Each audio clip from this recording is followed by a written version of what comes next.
Oke, jadi perkenalkan nama saya Mikael Senaga dengan NIM 132-23108 dari kelompok 21 tugas besar sistem digital. Nah, jadi kelompok kami sendiri memilih topik pengali polinomial dengan spesifikasi operasi pada polinomial biner.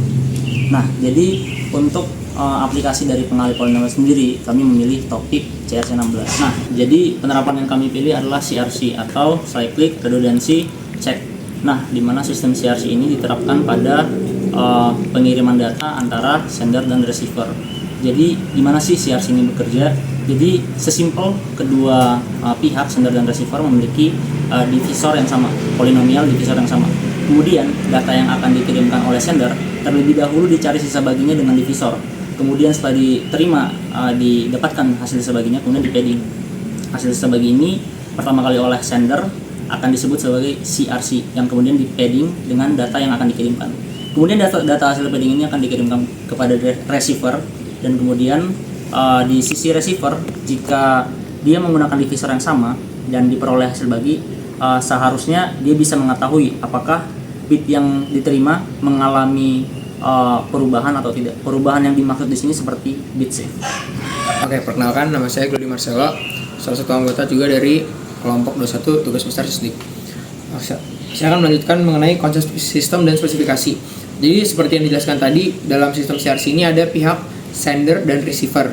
Namun pada sistem kami ini, kami mensimulasikannya seakan-akan satu device ini, laptop ini menjadi sender dan juga receiver. Dengan apa? Tadi pihak sender ini akan mengirim 32 bit yang akan di padding nantinya dengan hasil CRC nanti untuk dikirimkan. Lalu juga hasil data yang seolah-olah dikirimkan ini juga menjadi input. Nah, jadi 32 dengan 48 akan menjadi 80 bit input, di mana sender ini ada terdapat dua jenis input yang nanti dibagi, yaitu data yang benar-benar diolah dan data yang seakan-akan diterima. Jadi nanti sistem ini akan melakukan beberapa step untuk mengecek pada akhirnya apakah data yang dikirimkan dengan data yang seolah-olah diterima adalah sama atau tidak. Kami membuat spesifikasi sistem kami ini, setiap stepnya nanti dia akan melakukan output. Jadi output itu akan terus terrefresh di setiap stepnya, sehingga kita bisa melihat proses-proses yang sedang dilakukan oleh sistem tersebut. Misalnya sedang dalam proses padding ataupun sedang dalam proses pembagian polinomial. Kemudian outputnya sendiri itu karena berubah terus, jumlah bitnya akan tetap sama 48 bit, namun ketika setnya berubah, outputnya akan berubah hingga selesai nantinya. Jadi sekarang kami akan masuk ke tahap demonstrasi dari sistem yang sudah kami buat. Jadi untuk tahap aplikasi sendiri, kami gunakan FPGA board dan kemudian USB converter, sebuah power adapter, USB blaster, dan juga USB dongle. Nah, jadi sekarang di sini untuk implementasinya sendiri kami gunakan LED yang ada pada FPGA. Bisa dilihat di sebelah sini terlihat ada LED yang terus berkedip di sebelah kanan, di mana LED ini menyatakan bahwa sistem sedang mengirim data kepada laptop. Nah, jadi perlu dipertegas terlebih dahulu, input kami itu menerima data 80 bit dan juga menerima output 48 bit, di mana 80 bit ini adalah input yang diterima oleh FPGA. Sementara input sendiri dimasukkan oleh laptop. Di mana cara kami masukkan data ke FPGA, yaitu menggunakan serial komunikasi UART. Jadi itulah mengapa di sini kami gunakan LED sebagai indikator bahwa UART itu sendiri sedang terus-menerus mengesend data kepada laptop. Di mana sini kami send setiap 0,5 second. Nah, sekarang kita masuk ke tahap pengujian. Jadi di sini dalam file serial sudah kami masukkan data 80 bit yang ingin kami kirimkan ke FPGA menggunakan UART. Perlu dilihat sini 32 bit awal ini adalah data mentah. Data mentah yang belum diolah yang ingin sender ini kirimkan ke receiver. Dan kemudian data mentah ini seharusnya akan dicari sisa baginya setelah di padding menggunakan divisor. Divisornya sebanyak 17 bit. Dan perlu di note bahwa divisor kami adalah sebuah polinomial yang berupa irreducible polinomial yang kami peroleh dengan tabel. Dan kemudian 48 bit akhir ini harusnya adalah data yang diterima oleh si receiver. Dimana sini kami buat custom. Kenapa custom? Karena kami bisa kemudian bisa menguji apakah kami ingin ada kerusakan atau tidak.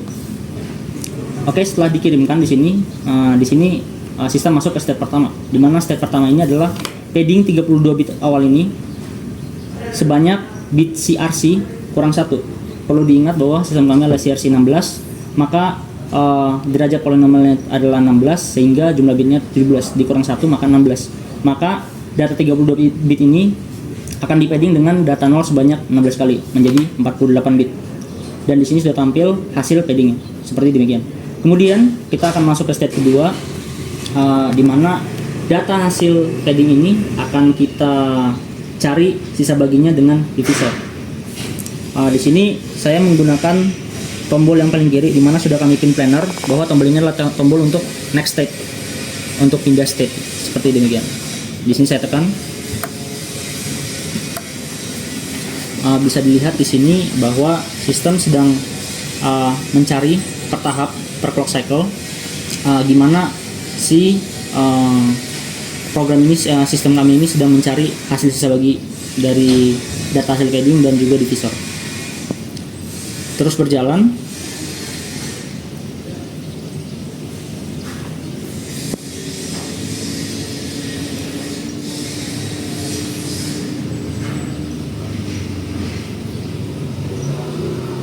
Dan kemudian ketika tahap sudah selesai, di mana diperoleh hasil sisa bagi, kami menggunakan indikator LED yang paling kiri.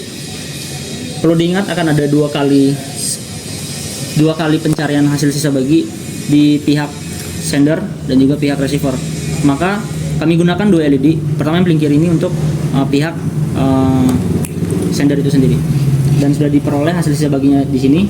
Dan kita akan masuk ke step berikutnya. Step berikutnya adalah padding data mentah dengan tadinya kan 16 bit 0. Sekarang padding data mentah dengan 16 hasil sisa bagi.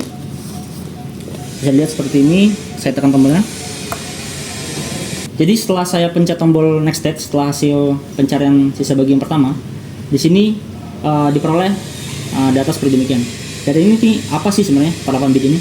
Nah, ini adalah data awal, perlu dilihat di sini ada 32 bit awal data mentah tadi, dan kita padding dengan CRC. CRC ini adalah sisa bagi yang pertama tadi kita padding. Dan sebenarnya data ini yang sebenarnya dikirim oleh sender kepada receiver dan harusnya diterima oleh receiver. Dan di sini bisa dilihat yang kami input sesuai, sehingga seolah-olah data yang diterima oleh receiver ini tidak mengalami bit shift atau kerusakan atau corrupted data. Sekarang harusnya setelah saya memencet tombol next, dia masuk ke step berikutnya. Step berikutnya adalah data ini akan kembali dibagi di sisi receiver, di pihak receiver dengan divisor, sehingga akan diperoleh. Kami tampilkan prosesnya seperti apa, seperti divisor yang pertama tadi, hingga akhirnya diperoleh hasil sisa bagi sama dengan 0 oleh pihak receiver. Hasil pembagian sama dengan 0 menandakan bahwa pihak receiver tidak menerima data yang rusak atau data yang mengalami bit shift, sehingga dia akan menghasilkan output sama dengan 0. Kemudian jika saya pindah ke step berikutnya, di mana step berikutnya ini adalah tahap penentuan, di mana di sisi receiver ini dia akan menentukan apakah data itu mengalami kerusakan tidak. Dimana kalau 0 seharusnya dia mengeluarkan output 1, data nggak rusak, dan kalau output komparatornya 0 berarti data mengalami kerusakan. Kenapa outputnya 0 sama 1? Singkatnya di pihak receiver ini data kemudian akan hasil sisa bagi ini akan dibandingkan dengan bit 0 sebanyak 48 bit. Jika sama dengan 0 maka dia menghasilkan output 1, data nggak rusak. Dan kemudian jika hasilnya ternyata nggak sama dengan 0, dia akan menghasilkan output 0 di mana data rusak. Saya lanjut ke step berikutnya. Dan diperoleh hasil bit sama 1, di mana data nggak mengalami kerusakan sama sekali. Jadi demikian hasil video penjelasan dari implementasi sistem kami. Untuk lebih lengkapnya dapat dilihat di laporan kelompok kami, dan juga jika ingin diajukan pertanyaan dapat diajukan saat hari presentasi nanti. Sekian dari kelompok kami, kelompok 21. Terima kasih.